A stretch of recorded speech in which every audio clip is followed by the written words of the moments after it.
아름다웠다라는 말씀을 이렇게 하시더라고요. 어떠셨습니까? 오실 때 아름다웠습니까? 거리가? 네, 감사합니다. 비록 짧은 1박 2일이지만 잠시 일상을 이렇게 내려놓으시고 쉼을 누리시기를 바라는 마음이 있습니다. 여러분께 하나 질문을 드리고 싶어요. 혹시 쉼하면 어떤 게 가장 떠오르십니까? 쉼하면 떠오르는 단어나 어떤 사물이나 어떤 뭐죠? 마음의 상태들 뭐 이런 여러 가지 있을 거 아니에요. 쉼하면 먼저 떠오르는 것. 나무. 아예 나무. 보시면서 나무들 우거진 것 보고 마음이 좋으셨다고 하신 걸 봐서 또 쉼하면 가장 먼저 떠오르는 게 뭐가 있을까요? 네? 잠. 아, 잠. 혹시 우리 영광이 형제다운 대답입니다. 잠을 좋아해서 지금 침대 위에 앉아 있습니다. 또 뭐가 있을까요? 쉼하면 떠오르는 거. 퇴근? 퇴근도 있을 수 있죠. 일에 너무나 이렇게 치이신 분들은 퇴근 시간을 기다리실 수도 있으실 겁니다. 그리고 밥상 안 차리고 누가 아까 말씀하셨죠? 아까 김정숙 자매님 말씀하셨나? 밥상 안 차려서 세상 좋다라고 말씀하셨어요. 오셔가지고 이렇게 고기를 꺼 드시니까 밥상 안 차리니까 어때요? 좋으시죠? 우리 주부 자매님들 중에 주부님들 어떠세요? 여기 오셔서 다들 하나같이 밥을 차리셔서 쉼을 못 누리셔서 대답이 없으신가 보네요. 음악 감상도 있을 수 있겠죠. 쉼. 그렇죠. 어떤 분들은 또 음악에서 쉼을 누릴 수도 있습니다.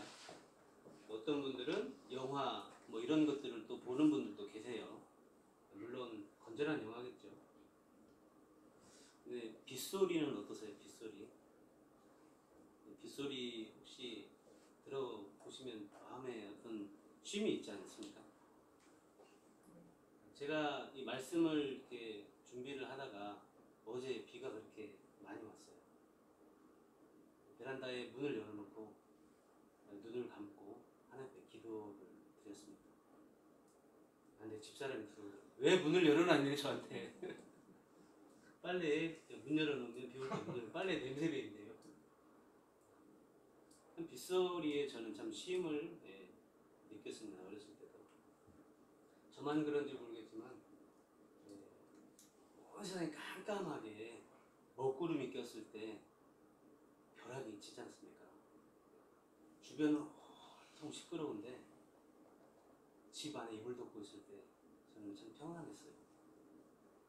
정말 이 주변에는 온통 공포로 가득 차 있는데 집 안에 이불을 덮고 부모님과 함께 있는데 진짜 제 마음은 그 누구보다도 쉼을 누렸거든요. 이런 건 또 생각해 보신 적 있으세요? 새소리. 저는 맷비둘기 소리 혹시 아세요? 꾹꾹꾹 이 소리 혹시 아십니까? 제가 표현을 잘 못해서 그런데 맷비둘기 소리가 저는 개인적으로 좋습니다. 그리고 밤에 이제 조금 있으면 이제 어두워질 텐데 뻐꾸기 소리도 이제 같이 아주 밤하늘에 새소리가 날 때 점점 어두컴컴해질 때 김치찌개 냄새가 이렇게 솔솔 어디서 그렇게 풍겨올 때 진짜 마음이 좋거든요. 혹시 그러한 쉼 느껴보신 적 없으세요? 그리고 이렇게 녹음이 우거진 이 나무 그늘 밑에서 아까 형님 나무라고 말씀하셨는데 나무 그늘 밑에서 돗자리 하나 깔고 그 매미 소리 있죠? 적당히 시끄러운 매미 소리. 너무 시끄러우면 잠을 못 자요. 적당히 시끄러운 매미 소리를 들으며 잠을 청하고 싶었던 기억이 좀 있습니다. 그래서 지금 제가 시골로 이렇게 이사를 간 이유도 그런데 글쎄요 얼마나 쉬었는지 그 쉼을 누리지 못하는 것 같습니다. 지금 한 8년 정도가 되었는데 기억 속에 참 제가 꿈꿨던 쉼을 좀 주변에 나무들도 많고 새소리도 많이 울리거든요.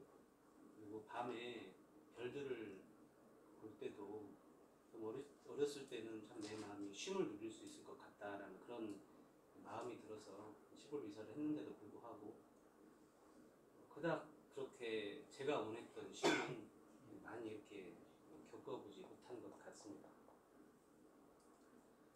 우리가 그 아까 오리엔테이션 시간에 이번에 주제가 쉼이라고 이렇게 말씀을 하셨지 않습니까?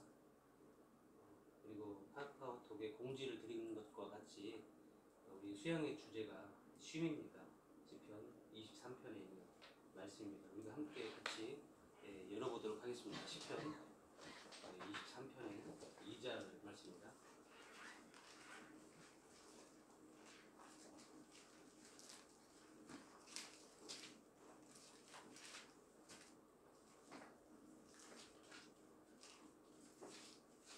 찾으셨습니까? 함께 작은 목소리로 내 영혼에 쉼을 주듯이 한번 같이 읽도록 하겠습니다. 시작. 그가 나를 푸른 풀밭에 누이시며 쉴만한 물가로 인도하시는구나. 아멘이세요? 아멘이세요? 네, 아멘이십니까? 그가 나를 푸른 풀밭에 누이시며 쉴만한 물가로 인도하시는도다. 정말 여러분들 삶에도 아멘이 되십니까? 삶에도 아멘이 되십니까? 삶 속에. 근데 왜 남들은 아멘이 되는 삶을 사는 것 같은데 내 삶은 그렇지 않을까요? 정말 삶 속에 우리가 아멘이 되는지 한번 생각을 한번 이 시간 해보길 원합니다. 내 삶 속에 아멘이 있을까?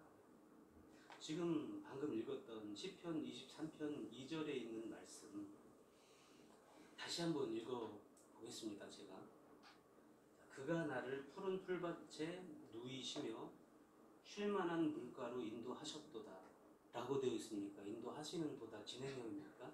네. 하고 계세요. 아직 다다르지 않았어요. 하셨다면 쉴만한 물가로 인도하셨다라고 하면 제 삶에도 아멘이 있을지 모릅니다. 쉴만한 물가로 인도하셨다면 이미 저는 그 안식에 들어갔을 거예요. 근데 다윗은 말하기를 그가 나를 푸른 풀밭에 누이시며 쉴만한 물가로 인도하시는 도다. 이끌어가고 있다는 거예요. 이끌어가고. 그러면 이끌어갈 때 우리는 무엇을 만날까요? 그 길에 가다 보면 물웅덩이도 만나지 않을까요? 때로는 험한 자갈밭도 걸어가게 될 수도 있을 것입니다. 때로는 가다가 길이 끊어져 가지고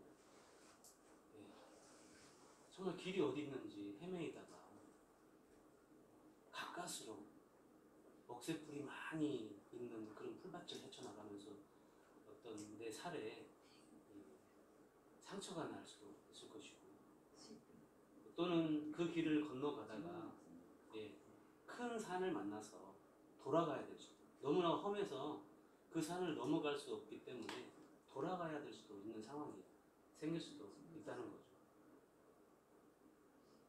정말 우리가 방금 읽었던 시편 23편 2절이 내 삶에도 아멘이 되는지 그래서 여쭤본 거예요. 정말 우리의 삶에 이 아멘이 있을까? 지금 여기에 계신 성도님들 얼추 한 20분에서 한 25분 사이 정도 되는 것 같아요. 여기 모이시는 모든 성도님들 이 마음에 여러 가지 공통점이 있을 텐데 그 중에 하나는 애환일 겁니다. 애환이 혹시 뭔 줄 아십니까? 애환이 뭘까요? 애환? 혹시 우리 우치님 인생을 가장 많이 사셨는 것 같아요. 애환. 삶의 애환이라는 게 뭘까요? 애환.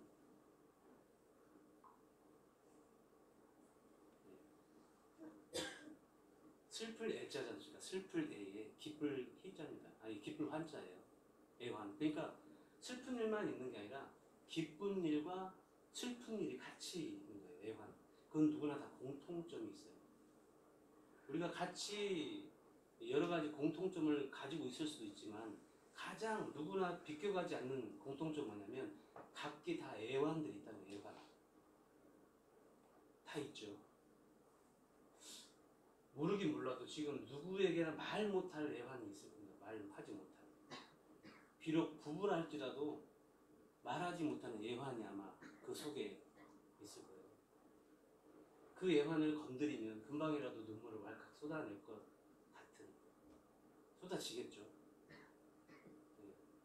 하지만 그 끓어오르는 분노를 주님의 이름으로 삭히고 있는 어떤 그런 그리스도인의 애환도 있으실 것입니다.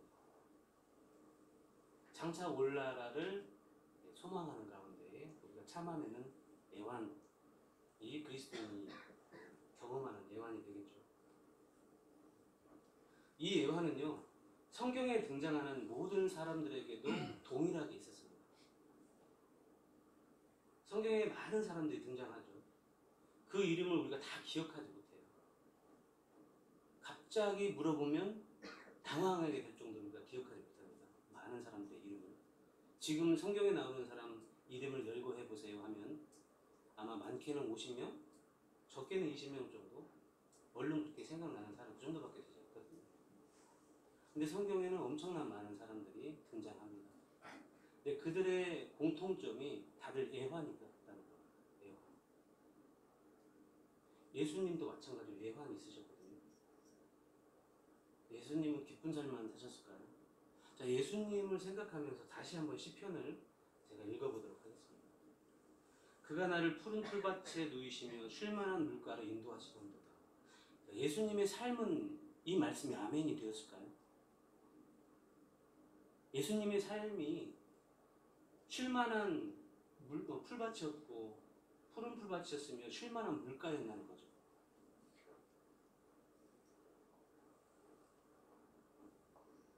그 말씀처럼 예수님은요, 쉴만한 물가로 인도된 상태가 아니라 인도하시는 상태잖아요. 하시는 상태. 자, 예수님은 어떤 분이냐면, 어떤 애환이 있었냐면, 그는 멸시를 받아 사람들에게 버림받았대요. 여기서 멸시받아 본 분 계십니까? 사람에게 버림받아 본 분 계세요? 혹시? 멸시받아서 버림을 당해본 분. 정말 이거 말로 형용 못하거든요. 누군가에게 살짝만 서운한 소리 들어도 우리 어때요? 우리의 마음이 쉼은 이미 깨져버리지 않습니까? 예수님은 멸시까지 받고 버림받았다고 하십니다. 그리고요, 간고를 많이 겪었다고 하세요. 질고를 아는 자라. 우리의 모든 인생이 겪었던 삶의 애환보다 더 큰 애환을 겪으셨기 때문에 간고를 겪으셨고 우리의 질고까지도 아신다고 하는 거예요, 예수님께서. 그리고 또 뭐라고 기록이 되어 있냐면 마치 사람들이 그에게서 얼굴을 가리는 것 같이 멸시를 당했다. 이렇게 하면 어때요? 누군가가 나를 바라봐. 이렇게 하면 어때요? 엄청난 자존심이지 않습니까? 내가 어떤 상대방을 바라봤는데 그 사람이 이렇게 했을 때 느낌이 어떻겠어요? 혹시 왕따 당해본 분 계십니까? 왕따 당해서 뉴스에 보면 자살하는 학생들 많이 있죠. 동네에서 모내기를 하는데 어느 한 집만 이 품앗이라고 하죠. 품앗이 도와주는 거 품앗이를 받아보지 못했다고 합니다. 그 이름까지 얘기하겠습니다. 어차피 이 자리에 안 계시니까. 김형욱이라는 저보다 2살이 많았던 선배가 있는데 그분이 동네에서 그런 왕따를 당했어요. 그 집안이 어느 날 휘발유를 한 통 사가지고 그 동네 한 복판으로 갔다고 합니다. 고래고래 고함을 지르면서 온몸에 휘발유를 끼얹었어요. 왜 우리 집만 이렇게 왕따를 시키느냐? 도저히 이 동네에서 함께 살지 못하겠다. 내가 죽는 꼴을 보겠느냐 하면서 라이터를 당겼어요.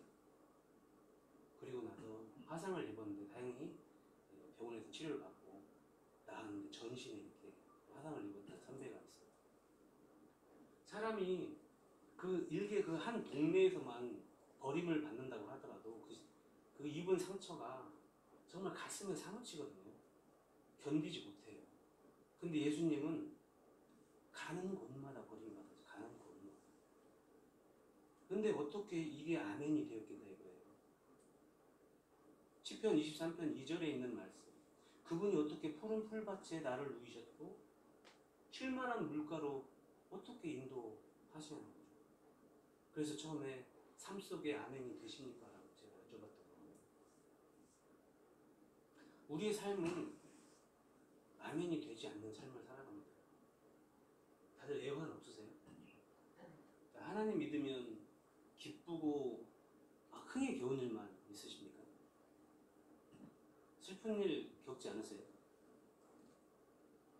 근데 이 상황에서 어떻게 쉼을 누릴 수 있을까요? 오늘 주제가 쉼이지 않습니까? 정말 사람이 살다 보면요, 미치도록 그 시간으로부터 벗어나고 싶을 때가 있습니다. 저도 있었고요. 혹시 여러분들은 없었나요? 정말 이 시간만큼은 벗어나고 싶다라고 할 때, 정말 그럴 때 이렇게 말로 더 이상 표현이 안 돼요. 그리고 또 하나는 이대로 시간이 멈췄으면 할 때도 있었어요. 너무나 좋아서, 너무나 이 순간을 놓치기 싫어서 이 시간이 이대로 멈춰져 버려서 얼마나 좋을까. 그게 애환이겠죠. 하나님께서는요, 하루를 낮으로만 정하셨습니까? 아니면 하루를 밤으로만 만드셨나요? 낮과 밤이 합해졌을 때 하루가 됩니다. 그렇죠. 자, 여기 한 분 계시는데 삶의 크고 작은 애환들이 가슴속에 쌓여서 지금 이 인격들이 된 거예요. 하나하나 인격들이 있어요. 지금 나의 모습이 있다고 하는 겁니다. 이 내가 지금 빚어지기까지 하나님께서 허락하신 그 애환으로 말미암아 지금 내가 이 자리에 있는 거거든요. 그 애환이 없었다면 아마 이 자리에 있지 않았을 겁니다. 주님을 찾지 않았을 거예요. 하나님께서 우리를 빚으셨기 때문에 지금 이 자리에 우리가 여기 있는 거거든요. 아까 오다가 이렇게 우리 안민 선생님하고 잠깐 교제를 나눴어요. 안민 선생님께서는 젊으셨을 때 DJ 아니 아까 웨이터도 하셨대요. 아침 이렇게 모시러 갔는데 이 위에 옷 입은 색깔 있잖아요. 이 컬러하고 너무나 잘 어울리시는 거예요. 새신랑 같았어요, 제가 볼 때 처음에. 진짜 너무나 잘 어울리더라고요. 근데 그 말을 듣고 그 모습과 비교를 했을 때 좀 매칭을 해봤을 때 젊었을 때 꽤나 이쁘셨겠다. 웨이터 하셨다고 하니까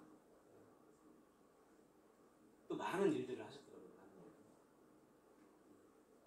근데 그러한 일들, 좋은 일들, 또 나쁜 일들, 그런 경험들을 겪으면서 지금 이 자리에 오게 되셨거든요. 이 자리까지.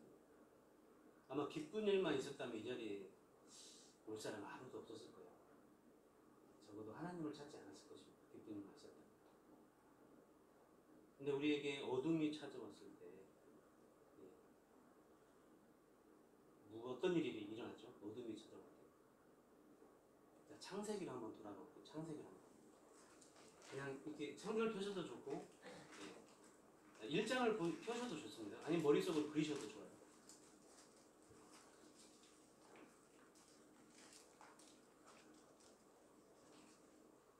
자, 우리가 밤을 슬기롭게 보낼 때 낮을 활기차게 보낼 수 있습니다. 그러지 않습니까? 자, 밤이 오면 슬기롭게 보내야 돼요. 지금 김중파 형제님은 밤낮이 뒤바뀌는 어떤 이런 교대를 근무를 하셔서 이 몸이 적응하지 못하거든요. 잘. 그래서 힘들다고 하시더라고요. 밤에는 사람이 자야 되죠. 근데 세상이 바빠지고 각박해지다 보니까 밤낮이 뒤바뀐 삶도 어쩔 수 없이 해야 되는 부분이 있어요. 그러다 보면 몸이 힘들어하거든요. 그러니까 밤을 슬기롭게 잘 지내는 사람은 그 다음 낮을 어때요? 활기차고 평화롭게 보내요. 평안하게 내 몸이. 그렇죠. 자, 하나님께서는 낮부터 시작했습니까? 밤부터 하루를 말씀하셨습니까? 어둠이 오고 낮이 되니까. 그렇죠. 낮이 되었죠. 다시 또 어둠이 왔어요. 하루가 시작되었습니다. 자, 어둠에서 무엇을 나누셨죠? 처음에 창조활동이 빛부터 있었어요? 어둠부터 있었어요? 어둠에서 빛을 나누셨죠. 어둠은요, 하나님은 창조하시는 시간이에요.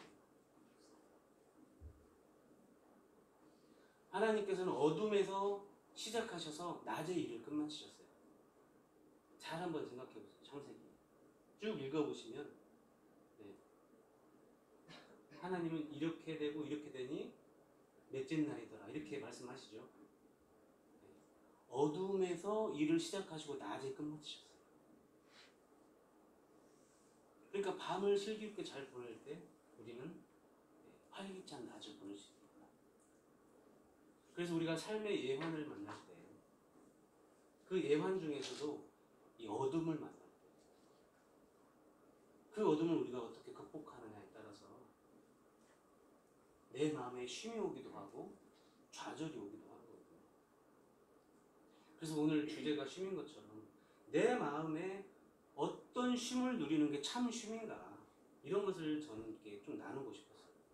예수님께서는 그렇게 질고를 당하셨고 사람들에게 이렇게 이러한 수모를 겪으셨는데도 불구하고 그 예수님은 어떻게 쉼을 누리실 수 있었는가?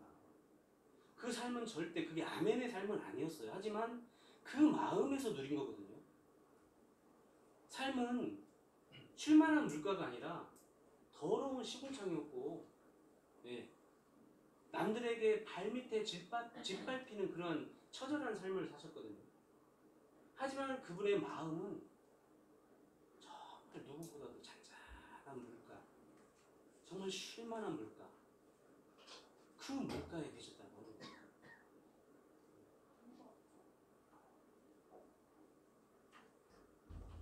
자, 밤이 오면 우리는 쉬어야 합니다. 그렇죠? 밤이 오면 쉬어야죠. 밤이 오는데 밖에 나가서 막 공을 차면 어렵죠. 다음날 힘들어요. 밤이 오면 쉬어야 돼요. 자, 그럼 우리가 쉰다고 하는 것이 아무 일도 하지 않고 그냥 내가 가만히 있는 게 쉬는 것일까요? 성경은 쉼에 대해서 뭐라고 얘기할까요? 성경은 쉼에 대해서 뭐라고 얘기할까요? 무엇이 우리가 참 쉼을 누리는 삶일까요? 한 가지 예를 제가 들어보도록 하겠습니다. 하루 종일 힘들게 일한 어떤 이 건설 현장에 막노동 하시는 분 있죠. 노가다라고 하죠. 쉽게 말하면. 그러한 남자가 있었어요. 아빠라고 해야 되겠죠. 아빠가 있었습니다.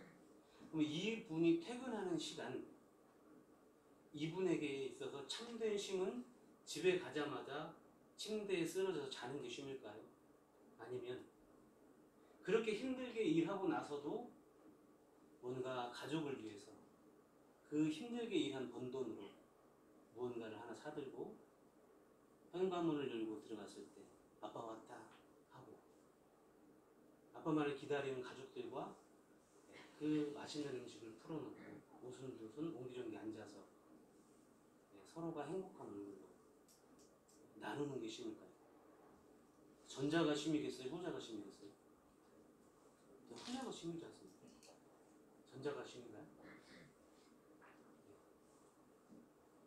성경이 말하는 쉼은 바로 그 쉼이거든요. 성경이 말하는 쉼은 기쁨입니다. 내 몸이 쉬는 게 아니라 성경이 말하는 쉼은 기쁨을 쉼이라고 얘기해요. 기쁨. 성경은 뭐라고 얘기하죠? 하나님을 뭐하라? 기뻐하라. 기뻐하라. 이건 명령이에요. 너희는 하나님을 기뻐하라. 우리가 가족을 기뻐하잖아요. 가족 만나면 기뻐하죠. 그러니까 그 안에 쉼을 누릴 수 있는 거거든요. 가족을 만났을 때. 자, 가족을 만났는데 얼굴이 찡그려. 예를 들어서 뭐 부부끼리 싸움을 싸웠어. 그러면은 마음이 평안하지 않겠습니까? 기쁨이 소실됐기 때문에. 쉼이 없어, 쉼이. 집에 들어가도 쉼이 없어. 밖에 나가 일을 해도 생각이 나는 쉼이 없어. 쉼이 없죠. 내 일 안 하고 그냥 침대에 누워있어도 생각이 나요? 쉼이 있어요? 없지 않습니까? 그러니까 기쁨이 없으면 우리가 쉼을 누리지 못합니다. 맞죠? 자, 성경이 말씀하시는 쉼에 대해서 한번 마태복음 11장 28절, 29절을 한번 열어보도록 하겠습니다. 시간이 좀 많이 되는 것 같아요. 죄송합니다. 시간이 지금 넘었나요?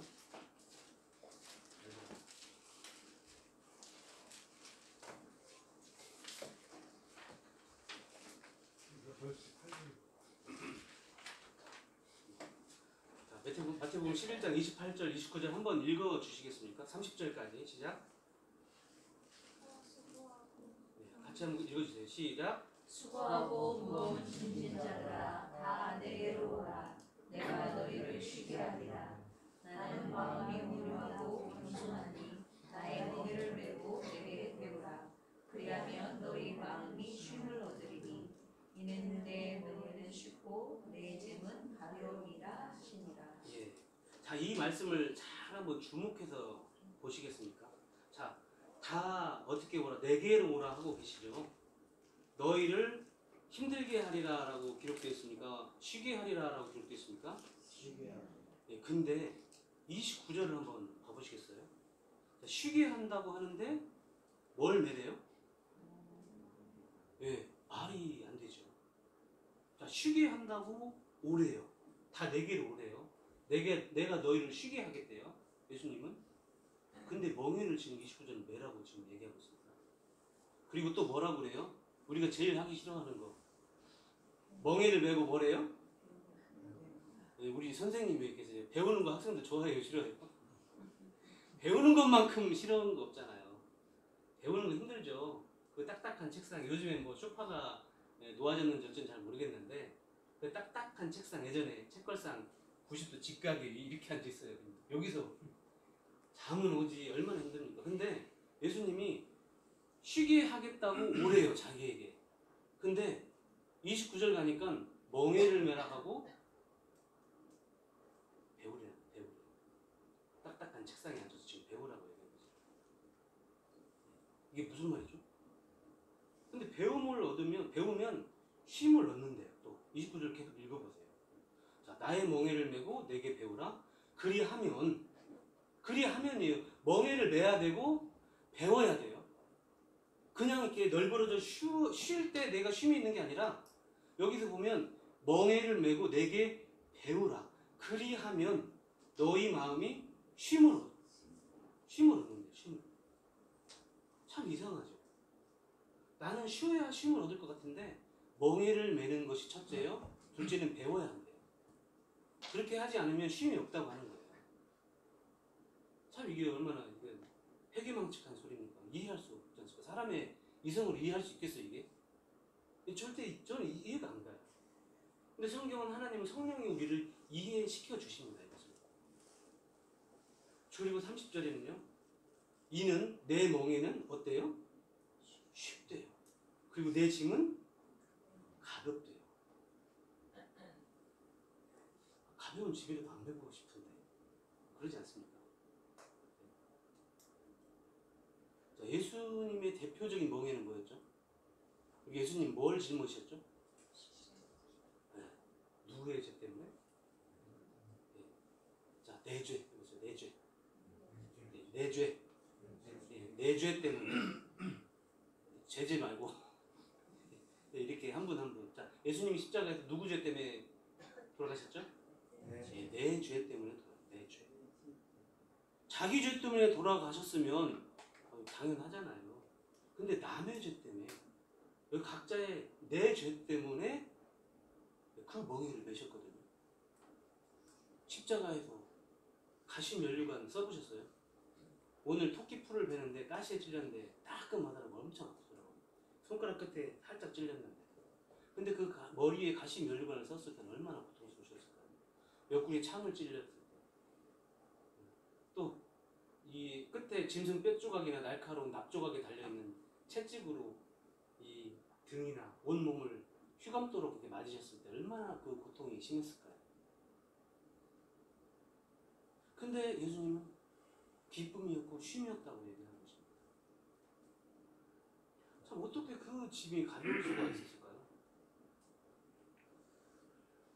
마태복음 26장 39절 한번 열어보도록 하겠습니다. 마태복음 26장 39절.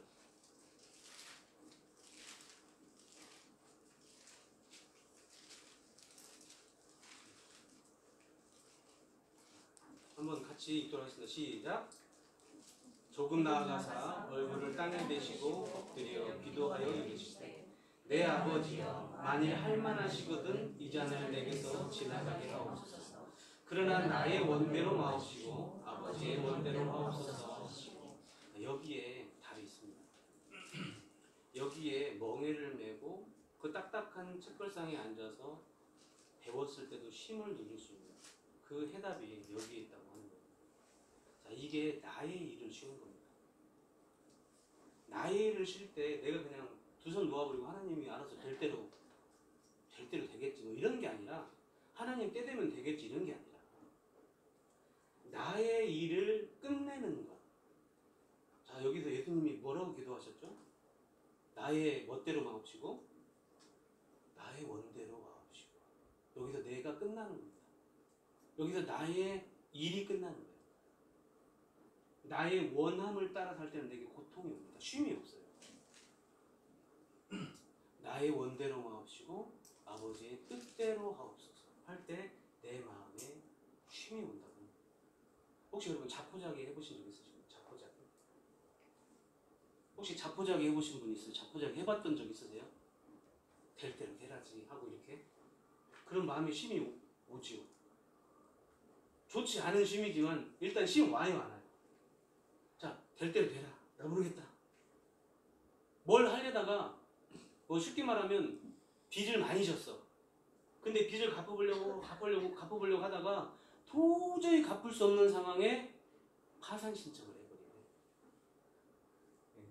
채무자들이 그런 일들 많이 하거든요. 모르겠다. 될 대로 되라 하고 법무사에게 서류 도장 딱 갖다 주고 수수료 얼마 딱 던져주면서 나 이제 못하겠습니다. 나 이제 내 인생 될 대로 되라 하다 보겠습니다. 나 하나님에 맡길랍니다. 혹시 해보셨어요? 내가 끝나는 거거든요. 자, 내 뜻이 끝나는 것, 내 원함이 끝나는 것, 이게 나의 일을 그치는 거예요. 그때부터 쉼이 있는 겁니다. 하나님의 말씀에 나를 내어 맡기는 것. 이것이 참 쉼이에요. 성경이 말하는 그것이 참 쉼이고 멍에를 메우는 것이고 하나님의 말씀에 맡길 때부터 내가 그분에게 배우기 시작하는 것입니다. 그냥 내가 두 발 놓고 다 놀아버리는 것이고 쉬어버리는 게 아니에요. 참 쉼은 내 마음이 쉼을 누린다는 것은 정말 내 원대로 하는 것을 접고 나 이제 내 인생은 내 것 아닙니다. 침례에 뭐였죠? 아까 침례의 의미가 뭐라고 그랬었죠? 침례의 의미? 내가 죽는 거거든요. 그게 내가 죽는 거예요. 나 이제 나 모르겠습니다. 내 인생 내 것 아닙니다. 주님 마음대로 하십시오. 나 더 이상 내 인생 내 것 아닙니다. 주님 마음대로 하세요. 주님 말씀대로 이루셨던 것 성경본이 있습니다. 성경에 많은 사람들이 애환을 받더니 그들이 슬픔에 빠졌을 때 주님 따라갔더니 결국에 인생이 잘 됐기다. 주님 말씀대로 딱 이루어집디다. 나 이제 내 인생 끝낼랍니다. 나 주님 말씀 믿고 주님한테 내 인생 맡길랍니다. 이때 뭐가 오겠어요? 쉼이 오겠죠. 맡긴다는 것이 뭐예요? 맡긴다. 그분의 말씀을 따라가는 거잖아요. 그죠? 그분의 말씀에 나를 내어 맡기는 거예요. 맡기는 거. 그것을 쉼이라고 해요. 베드로를 한번 생각해 보시죠. 베드로. 베드로가 밤새도록 수고했죠. 물고기를 잡았어요? 못 잡았어요? 못 잡았죠. 인생에 뭐가 왔겠어요? 끝이 왔겠죠. 밤이 새도록. 그래서 그물을 걷었어요, 안 걷었어요? 그물을 걷어서 뭐 하고 있었죠? 이제 치마에 씻고 있었죠. 나 끝났어 이제. 더 이상 내가 나 해볼 대로 다 해봤어. 해볼 대로 다 해봤는데 더 이상 얻을 게 없어. 나 이제 그만할래. 그래서 그물을 걷어서 씻고 있었어 이제. 일을 끝냈다 이거. 일을 끝냈어. 일을 끝내니까 뭐가 와요? 쉼이 오겠죠. 어때요? 고집대로 계속 했으면 쉼이 있어요, 없어요? 근데 어때요? 이제 참 쉼이 옵니다. 예수님이 오셨어. 그래서 말씀을 베드로의 배에 올라타셔서 말씀을 가르치신 뒤에 뭐라고 그랬죠? 베드로에게 저 깊은 데다 한번 던져봐. 그러면은 아직 자기의 가능성을 가지고 있는 사람은 던졌겠어요? 무슨 소리예요? 지금까지 내가 던져봤는데 그 자리 아니야. 뭘 한다고 지금 그렇게 얘기하겠어요, 안 하겠어요? 근데 베드로에게는 쉼이 있었다고 그랬죠. 그럼 놀았습니까? 아니면 그 말씀에 의지해서 던지겠습니다라고 했습니까? 의지해서 일을 했죠. 배웠죠. 그러니까 뭐가 왔어요? 고기가 가득 잡혔잖아요. 그럼 마음에 뭐가 있었겠어요? 기쁨. 밤새도록 수고했는데 하나도 못 잡았어요. 근데 그 말씀에 의지해서 내가 그래 한번 해보겠습니다 하고 예수님 말씀을 따라서 내 몸을 수고했더니 이게 쉼이 되더라 이 말입니다. 쉼이 되더라. 자 다시 자 예수님 말씀 따라서 한번 같이 해볼게요. 예수님 말씀 따라서 시작. 따라서 내가 수고했더니 쉼이 오더라. 네, 쉼은 기쁨이야. 예수님 말씀 따라서 내가 수고했을 때 내게 기쁨이 오는 겁니다. 기쁨. 그게 성경이 말하는 참 쉼이에요. 그래서 우리는 자포자기 하는 심정은 좋지 않지만 내 삶을 이제 끝내는 삶이 중요합니다. 우리가 신앙을 잘못 알고 성경을 잘못 왜곡했을 때 내 일을 하지 않는 것이 쉼으로 우리가 알고 있었을 때가 저는 있었어요. 저는 적어도 저는 있었다고. 그래서 내가 열심으로 내가 정말 수고를 하는 것을 죄악시 했어요. 왜 네가 하려고 하지? 왜 자꾸 네가 하려고 해? 하나님이 하게 해주실 때까지 기다려. 이게 아니라 하나님은 지금 하래요? 내일 하래요? 우리에게 내일이 있습니까? 우리는 오늘 가다가 어떻게 될지 몰라요. 제가 아는 60살 드신 자매님이 오늘 이렇게 함께 교제하다가 그 자리에 쓰러져서 며칠 전에 돌아가셨어요. 이 시간 이후에 내가 어떻게 될지 몰라요. 자, 하나님을 믿지 않고 죽으면 어디 가겠습니까? 지옥에 가거든요. 뜨뜻한 아랫목이 아니라 팔짝팔짝 뛰지는 못해요. 거긴 너무 뜨거워서. 그런 지옥에 갈 수밖에 없다고 하는 거예요. 근데 아까 뭐라고 그랬어요? 예수님이 십자가에서 우리 죄를 위해서 뭐 했다? 돌아가셨다. 누구 대신? 내 대신. 내 죄값을 갚아주시기 위해서.